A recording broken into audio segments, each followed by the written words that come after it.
Një shkollë e re u shtua Gjakovës në ditën e parë të fillimit të vitit të ri. Kelmen Rizvanolli quhet dhe është donacioni familjeve Kusari dhe Rizvanolli nga Gjakova. Në inaugurim, përpos zyrtarëve komunale përfaqësuesve të familjes Kusari e Rizvanolli, u panë edhe qytetarë të shumtë të nxënës që do vijojnë mësimet në këtë shkollë. Kryetari i komunës Pal Lekaj tha se realizimi i këtij projekti kapital në fushën e arsimit do të thotë shumë për Gjakovën.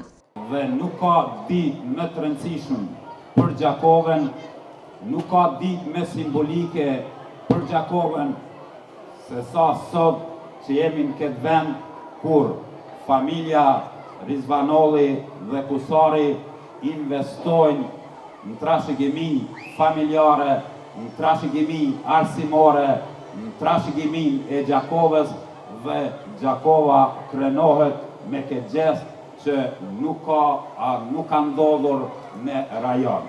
Prandaj, kjo është kultura e Gjakovës, kjo është dashamirësia e qytetit tonë, kjo është familja që ka traditën në arsim dhe mendoj që për mua si kryetar është një ditë më veçantë se asnjëherë më parë.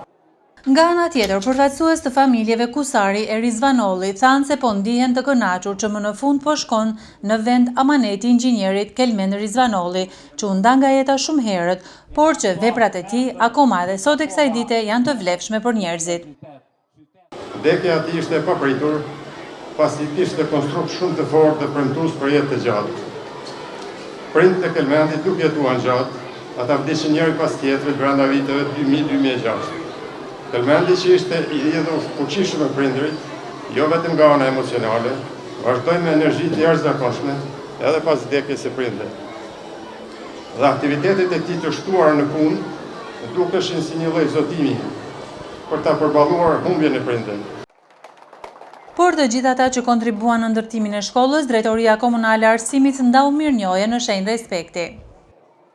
Nuk do ta kishte këtë formë dhe nuk do ta kishte këtë pamje pa punën e palodhshme të çiftit Iliriana Zhubi-Thaçi, e cila e përgatiti projektin, e ideoi dhe e ndihmoi në realizimin e tij, si edhe pa ndihmën e bashortit Shkenzen Thaçi, të cilët me punën e pakursyer bën që sot ta përorojnë këtë shkollë që po e shehni.